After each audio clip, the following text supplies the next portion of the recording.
नमस्कार, आप देख रहे हैं इंडिया टीवी। आपके साथ मैं हूं मीनाक्षी जोशी। बुलेटिन की शुरुआत इस वक्त की बड़ी और अहम खबर के साथ कर रही हैं। इस्लामिक देश बनाने की साजिश पर नया खुलासा हुआ है।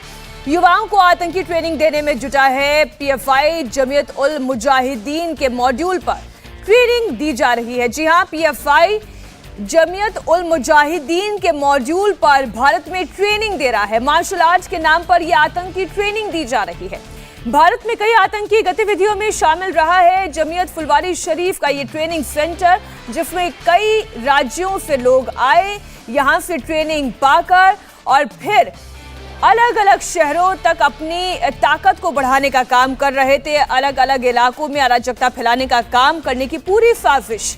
बंगाल और झारखंड से बाकायदा यहाँ पर ट्रेनिंग सेंटर में लोग आते थे, ट्रेनिंग देते थे, ट्रेनिंग लेते थे और ये साजिश कई दिनों से चल रही थी। मनी ट्रेल से ट्रेस होगा पीएफआई का टेरर नेटवर्क। इस वक्त की बड़ी खबर आपको बता दें, इस्लामिक स्टेट का विजन रखने वाले मोहम्मद जलालुद्दीन और अतर परवेज से हुई पूछताछ में और जानकारी निकलकर सामने आ रही है। मार्शल आर्ट्स के नाम पर आतंकी बनाने की ट्रेनिंग भारत में दी जा रही थी। जांच में केंद्रीय एजेंसियों की मदद लेने के बाद अब पुलिस भी कर रही है। पीएफआई शक के दायरे में नहीं, बल्कि ऐसे कई दस्तावेज मिले हैं जिससे ये शक और गहराता जा रहा है। इस वक्त की बड़ी खबर आपको बता दें, मुस्लिम राष्ट्र बनाने का प्लान, जो पहला डॉक्यूमेंट हम आपके सामने रख रहे हैं, ये वही सीक्रेट डॉक्यूमेंट है जो फुलवारी शरीफ में हुई छानबीन में पुलिस को बरामद हुआ।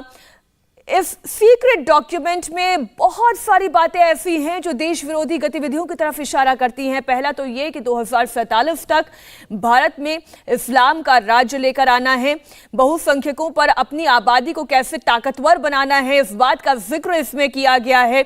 ये तक लिखा गया है कि यदि 10% मुसलमान भी पीएफआई से जुड़ जाते हैं या ऐसे इस्लामिक संगठनों से जुड़ जाते हैं तो इनकी ताकत कितनी हो जाएगी। इन तमाम बातों का जिक्र इस सीक्रेट डॉक्यूमेंट इंडिया 2047 इसमें किया गया है। ब्रेन वॉश कर कैसे ट्रेनिंग दी जाती थी, कैसे मस्जिद और मदरसों में बैठकर टारगेट सेलेक्ट किए जाते थे, फिर इन्हें भड़काया जाता था, फिर इन्हें आतंकी बनाने की ट्रेनिंग दी जाती थी, कैसे अलग अलग राज्यों से ट्रेनर्स आते थे और ट्रेनिंग देते थे। इन तमाम बातों का खुलासा इन डॉक्यूमेंट से हुआ है। जांच में एनआईए का सहयोग लेने की बात कह रही है। इस वक्त बिहार पुलिस जांच में केंद्रीय जांच एजेंसियों का सहयोग लिया जाएगा। पीएफआई के आरोपियों से भी पूछताछ की जाएगी। देश तोड़ने वाले कई सारे ऐसे दस्तावेज मिले हैं जो कि टेरर फंडिंग की बात इससे समझ में आती है कि टेरर फंडिंग की जा रही है, युवाओं का ब्रेन वॉश किया जा रहा है और फिर मार्शल आर्ट्स के नाम पर आतंकी बनाया जा रहा है। अब आप देखिए, मस्जिद और मदरसों से ये कहानी शुरू होती है जहां पर टारगेट पिक किए जाते हैं, इनका ब्रेन वॉश किया जाता है, इसके लिए बाकायदा फंडिंग होती है। फंडिंग के बाद जब इन्हें मार्शल आर्ट्स की ट्रेनिंग दी जाती है और इस मार्शल आर्ट्स की ट्रेनिंग के बहाने देश तोड़ने वाले दस्तावेजों के जरिए इनका ब्रेन वॉश किया जाता है और फिर अपने इस पूरे टेरर नेटवर्क को कई राज्यों तक बढ़ाया भी गया।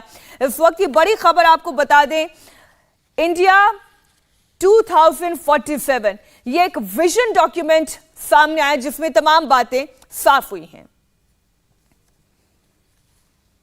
जो पता चला कि ऑर्गेनाइजेशन बेसिकली मोबिलाइज करती थी, मस्जिद में और मदरसा में यूथ्स को मोबिलाइज करते थे और कठोरता की तरफ, जिसको हम अंग्रेज़ी में रेडिकलाइजेशन बोलते हैं, उसके लिए ये लगातार कार्यशील थे। शारीरिक प्रशिक्षण, फिजिकल एजुकेशन के नाम से लोग अपने यूथ्स को बुला के और उनको प्रशिक्षण दे रहे थे और उसी के साथ ही जो अपना एजेंडा है और प्रोपेगेंडा है उनके माध्यम से यूथ्स को ब्रेन वॉश करने का काम कर रहे थे। ये जो बेसिक मार्शल आर्ट होती है उसकी ट्रेनिंग देते थे, यही इनका मॉडस था। जो ऑफिस पे छापामारी हुई है उसमें हम लोगों को डॉक्यूमेंट्स और कुछ रजिस्टर्स मिले हैं। इनफैक्ट जो 26 लोगों को नामजद किया गया है वो भी जो डॉक्यूमेंट्स मिले हैं हम लोगों को विभिन्न कमेटीज़ जो बनी हुई उसी के नाम से किया है और एक हम लोगों को हाज़िरी रजिस्टर भी मिला है जिसमें कि जो भी लोग मीटिंग्स में शामिल होते थे या शिविर में शामिल होते थे तो उनका प्रॉपर अटेंडेंस लगता था। तो उन्हीं, अब क्योंकि उस पर नाम पता पूर्ण रूप से नहीं होता है लेकिन नाम है और हस्ताक्षर है, उनके माध्यम से हम लोग प्रयास करेंगे कि कौन कौन से लोग इस प्रकार के प्रशिक्षण शिविरों में पूर्व में शामिल होते आए हैं। तो लेटेस्ट प्रशिक्षण शिविर की हम लोगों को जानकारी मिली थी वो 6 और 7 जुलाई को हुआ था, जिसमें कुल 12 लोग शामिल हुए थे नया टोला वाले ऑफिस में। उसी क्रम में हमको जानकारी प्राप्त हुई थी कि इस प्रकार के प्रशिक्षण शिविर ऑर्गेनाइज किया जा रहा है, और उसी के क्रम में जब रेड किया गया तो हम लोगों को ऐसे डॉक्यूमेंट्स मिले जो कि भारत की संप्रभुता और अखंडता के विरुद्ध भी उसमें कुछ टिप्पणियाँ थी। जो पीएफआई और एसटीपी के ये कार्यकर्ता हैं, अपने आप को उसके कार्यकर्ता मानते हैं और उसी के लिए उसी के नाम पे मीटिंग्स कर रहे हैं, और उसी की ही आड़ में जो प्रशिक्षण शिविर उसको ऑर्गेनाइज किया जा रहा है। टेरर फंडिंग का हम लोग ये जो फंडिंग का ट्रेल आप बोल रहे हैं वो, क्योंकि अभी बिल्कुल प्रारंभिक अनुसंधान है, इनके जो भी ऑफिस बियरर्स हैं और जो भी इनके मेंबर्स थे, क्योंकि उनकी हम लोगों को सूचना प्राप्त हुई है, हम लोगों को डॉक्यूमेंट्स मिले हैं कि कमेटी में कौन कौन था, और उनमें से बहुत से लोग नामजद भी हुए हैं, और उनके हम लोग बैंक अकाउंट्स और जितने भी उनके फाइनेंशियल ट्रांजैक्शंस हुई हैं कम से कम पिछले 1 साल में, उसकी हम लोग जांच करवाएंगे। आगे के अनुसंधान के क्रम में भी हम लोग सभी जो हमारी सहायक एजेंसियां हैं, चाहे केंद्र की हों चाहे अपनी ही इंटेलिजेंस एजेंसीज, उनकी सहायता लेंगे ताकि इसका जो अनुसंधान है सही दिशा में चले और इसका जो लॉजिकल कंक्लूजन है वहाँ तक हम लोग इसको पहुँचा सकें। एनआई की टीम अभी नहीं पहुँची है, लेकिन वो भी निश्चित रूप से इसमें अनुसंधान में सहयोग हेतु हम उनसे भी रिक्वेस्ट करें। पीएफआई की साजिश पर बिहार पुलिस के एडीजी का भी एक बड़ा बयान सामने आया है। एडीजी ने कहा कि इस केस का आतंकी कनेक्शन जांच का हिस्सा है। मनी ट्रेल और सोशल मीडिया ट्रेल की जांच भी की जा रही है। जो आरोपी पकड़े गए हैं उनके फोन कॉल की तहकीकात की जा रही है। आरोपियों की इंटरनेट एक्टिविटी की भी जांच की जा रही है। तो फोन कॉल हो, इंटरनेट एक्टिविटी हो, इन सब की जांच की जा रही है। पीएफआई की साजिश पर एडीजी ने बड़ा बयान दिया है। पीएफआई की लॉन्ग टर्म साजिश तो भारत को इस्लामिक स्टेट बनाने की है, लेकिन शॉर्ट टर्म साजिश पीएम मोदी के कार्यक्रम में गड़बड़ी पैदा करना है। आपको जानकारी दे दें, एफआईआर में लिखा गया है कि मोदी का पटना दौरा टारगेट पर था। मोदी के प्रोग्राम में गड़बड़ी फैलाने की साजिश भी थी। 12 जुलाई को यह गड़बड़ी फैलानी थी और इसके लिए 6 और 7 जुलाई को एक मीटिंग भी हुई। इस मीटिंग में बंगाल, केरल और तमिलनाडु के लोग शामिल हुए। फर्जी नाम और पते के साथ होटल में रुके। अगर इनकी गतिविधि संदिग्ध नहीं थी तो ये नाम और पता बदलकर होटल में क्यों रुके? एक अहम सवाल।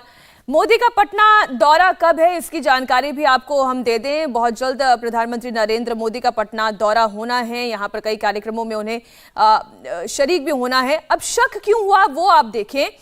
फर्जी नाम पते के साथ होटल में रुके, जो मीटिंग में शामिल हुए उनकी जांच की जा रही है, उनके सोशल मीडिया अकाउंट्स हो गए, उनका मनी ट्रेल है, ये सब कुछ खंगाला जा रहा है।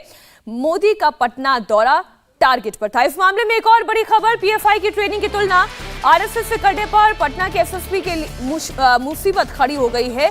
एडीजी ने पटना के एसएसपी को एक नोटिस भेजा है और एसएसपी से 48 घंटे के भीतर जवाब मांगा गया है। बीजेपी ने भी एसएसपी मानवजीत सिंह ढिल्लों पर कार्रवाई की मांग की है। आपको एसएसपी का वो बयान भी सुनवाते हैं जिसमें आरएसएस की तुलना पीएफआई से की गई थी।